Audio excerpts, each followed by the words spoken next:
Ya, kemungkinan BI masih akan menaikkan tingkat suku bunga, tapi dari sisi investor sepertinya, khususnya dari SBN ya kalau kita lihat, investornya sudah mulai price in sepertinya.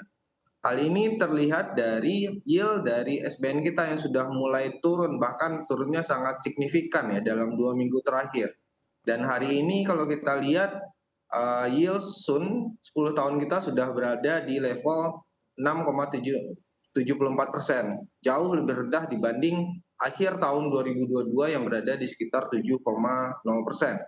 Artinya bahwa investor di pasar SBN sudah sangat-sangat price in terkait dengan kondisi ekonomi saat ini dan juga kemungkinan kenaikan BI 7 days repo rate ataupun The Fed nantinya. Sedangkan untuk GCI mungkin akan beda cerita ya, karena untuk GCI sendiri mungkin yang akan dilihat adalah performa dari perekonomian Indonesia ke depan. Dengan suku bunga yang masih berada di level yang tinggi, walaupun mungkin akan membuat BI akan sedikit less hawkish ataupun mungkin the Fed-nya juga berada di level yang sama, kami melihat bahwa GCI walaupun dalam 1 minggu terakhir sudah mulai positif kembali, tapi mungkin tekanan terutama net sell-nya masih akan berlangsung sih dalam beberapa waktu ke depan. Oke, baik. Untuk kira-kira Anda memang BI, Bank Indonesia menaikkan suku bunga acuan begitu ya di pekan ini, di level berapa Anda memproyeksikannya? Kalau kami dari KB Volburi melihat bahwa kemungkinan kenaikan hanya 25 basis poin, Pak Abram, karena di Desember juga BI sudah menaikkan 25 basis poin pada saat di bulan Desember The Fed-nya tidak melakukan FOMC meeting. Dalam artian kita punya tabungan nih, sebenarnya 25 basis poin di Desember lalu.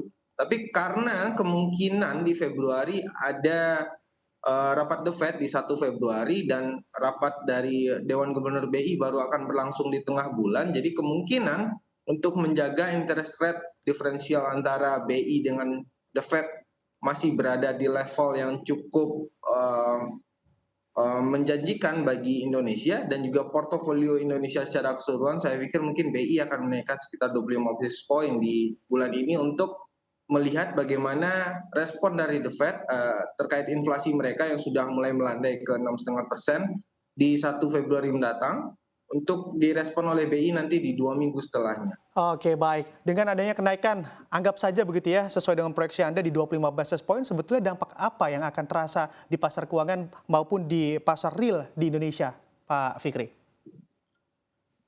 Kalau dari pasar SBN kemungkinan ini akan kembali mengerek yield dari SBN khususnya jangka pendek ke level yang lebih tinggi. Tapi untuk level yang tenor yang lebih panjang, kemungkinan dengan rupiah yang stabil, pertumbuhan ekonomi Indonesia yang masih sangat baik sekarang, saya pikir mungkin dampaknya akan relatif lebih mute atau lebih sedikit. Jadi kemungkinan ke depan selain itu juga ini akan juga mendorong cost of fund tenor pendek khususnya ya mungkin money market ya atau pasar uang antar bank ini akan terefleksi juga ke deposito perbankan, ke suku bunga jangka pendek untuk SBN juga, termasuk juga ke SBN retail yang sekarang sudah mulai didorong oleh Kementerian Keuangan, itu sepertinya masih akan naik.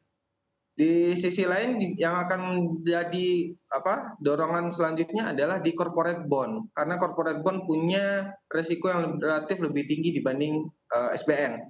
Sehingga corporate bond, khususnya corporate bond yang di bawah 3 tahun masih akan mengalami peningkatan.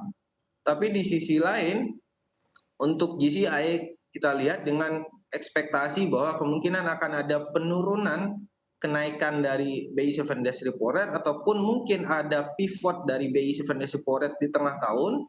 Begitupun juga dengan The Fed. Jadi harapannya ke depan untuk GCI relatif akan lebih positif ya. Apalagi untuk sektor perbankan sih kalau kami lihat ya. Dan juga harapannya ke sektor teknologi yang selama 2022 lalu mengalami tekanan yang cukup kuat sih. Oke, baik. Pak Fikri, mengamati pergerakan rupiah yang mana beberapa hari kemarin sempat menguat cukup baik begitu ya, bahkan hingga di bawah level 15.000 atau masuk 14 ribuan, namun kemarin juga kembali melemah terhadap dolar Amerika Serikat. Apabila BI menaikkan suku bunga acuan di pekan ini, apakah akan berdampak banyak juga pada penguatan rupiah terhadap dolar?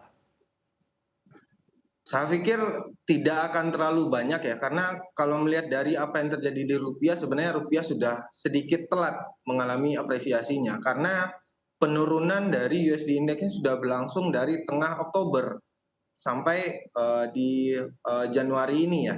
Di tengah Oktober itu di 113 USD Index-nya, bahkan sekarang di 102. Artinya penurunannya sudah sekitar hampir 10%. Sedangkan apa yang terjadi di rupiah, kalau kita lihat sebenarnya dari Oktober sampai Desember malah rupiah mengalami depresiasi, dan baru terapresiasi di awal Januari ini, itu pun nilainya sekitar 3,2%.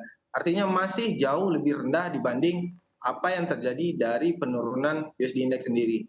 Di sisi lain juga sebenarnya apa yang terjadi di rupiah ini juga tidak terlepas dari apresiasi yang dilakukan oleh Pak Jokowi terhadap devisa hasil ekspor, yang beliau mendorong adanya parkir dana devisa hasil ekspor di dalam negeri.